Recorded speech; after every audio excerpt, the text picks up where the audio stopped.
Yes Nagarjuna Yadav గారు, ఈ first సభ మేమంతా సిద్ధమంటూ బస్సు యాత్ర ప్రారంభించాక ఫస్ట్ సభ ఇది.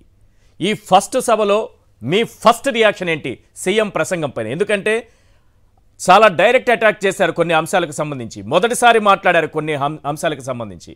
వైఎస్ వివేక హత్య అంశాన్ని ప్రస్తావించారు, ఈ డ్రగ్స్ వ్యవహారాన్ని ప్రస్తావించారు. ఇలా ప్రతి ఒక్క అంశాన్ని కూడా మొదటిసారి ప్రస్తావించిన అంశాలైతే మరీ డైరెక్ట్గా కనిపిస్తున్నాయి.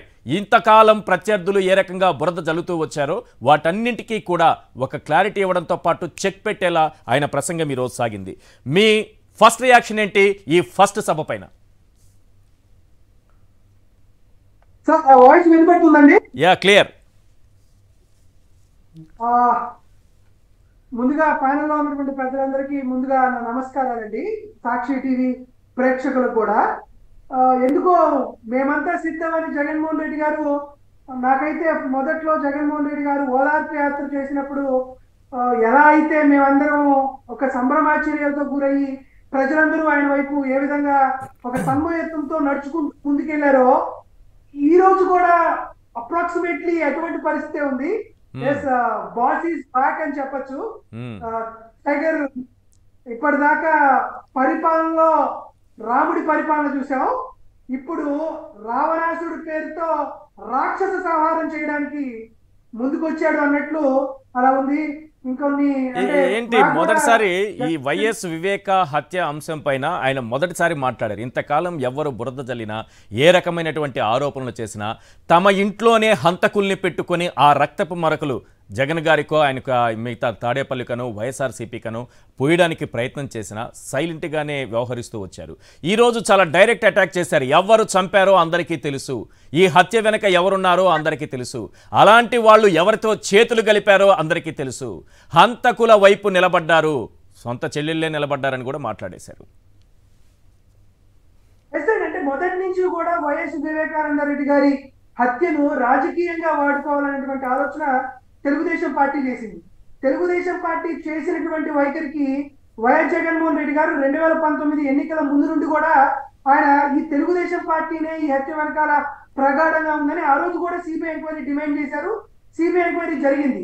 సిబిఐ ఎంక్వైరీ జరుగుతున్నప్పుడు కూడా ఎవరైతే ఎస్పీ రామ్ సింగ్ అనే అతను వచ్చేదాకా కూడా సిబిఐ ఎంక్వైరీ అనేది సరిగ్గానే జరుగుతుంది. ఎప్పుడైతే రామ్ సింగ్ వచ్చాడో దీంట్లో మిగతాకు సంబంధించినటువంటి మిగతా వారి యొక్క చర్చలు ముందుకు వెళ్ళాయో అప్పటి నుంచి నిజంగానే వైఎస్ఆర్ కాంగ్రెస్ పార్టీని దెబ్బతీయాలనేటువంటి ప్రధాన ఉద్దేశంతో, జగన్మోహన్ రెడ్డి గారిని ఇబ్బంది పెట్టాలనే ఉద్దేశంతో, జగన్మోహన్ రెడ్డి గారి కుటుంబంలో కూడా ఇబ్బందులకు గురి చేస్తూ షర్మిల గారు కానీ తర్వాత సునీత గారు కానీ ఖచ్చితంగా తెలుగుదేశం పార్టీ ట్రాప్ లో పడ్డారు.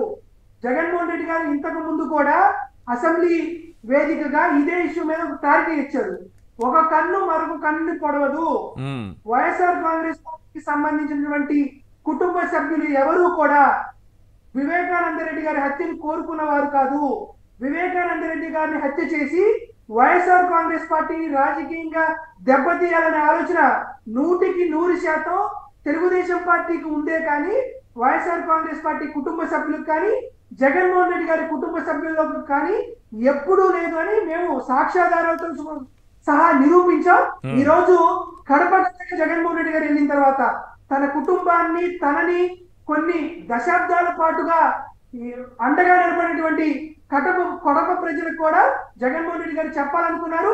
చెప్పాల్సిన విషయాన్ని చాలా సూటిగా స్పష్టంగా ఎటువంటి తారతమ్యాలకు లేకుండా జగన్మోహన్ రెడ్డి గారు చెప్పాల్సింది చెప్పారు. కాబట్టి ఎస్, మేము కాన్సన్ట్రేటెడ్ గా ఉన్నాం, మేము ఓరియంటెడ్ గా ఉన్నాం, మేము కాన్ఫిడెంట్ గా ఉన్నాం, మేము సైతం సిద్ధం అనేటువంటి ఈ సభ ద్వారా 175కి 175 గెలవాలనేటువంటి లక్ష్యంతో మేము ముందుకెళ్ళాం.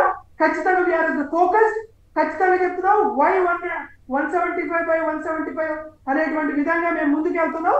జగన్మోహన్ రెడ్డి గారు వచ్చిన తర్వాత నిజంగా మేమందరం అనుకున్నట్లు ఆ రోజు గజేంద్ర మోక్షంలో శ్రీ మహావిష్ణువు ఎలా అయితే కాపాడుకోవాల్సినటువంటి వాటి కోసం ఎలా అయితే వచ్చారో, సిరికించెప్పుడు శంకురు చక్ర హృదయం శివదోయి సంధింపడు, ఏ పరివారము జీనడు అభ్రగపతి బంధింపడు, ఆకార్నికం తన దమ్మిలము జక్కనొత్తడు, వివాద ప్రోత్రిత శ్రీకుచో హరి చేలాచలమైన వేడును అని శ్రీ మహావిష్ణువు ఎలా అయితే ముందుకు వచ్చాడో జగన్మోహన్ రెడ్డి గారు అదే రీతిలో ప్రజల వద్దకు వచ్చాడు కాబట్టి బాస్ ఈస్ బ్యాక్.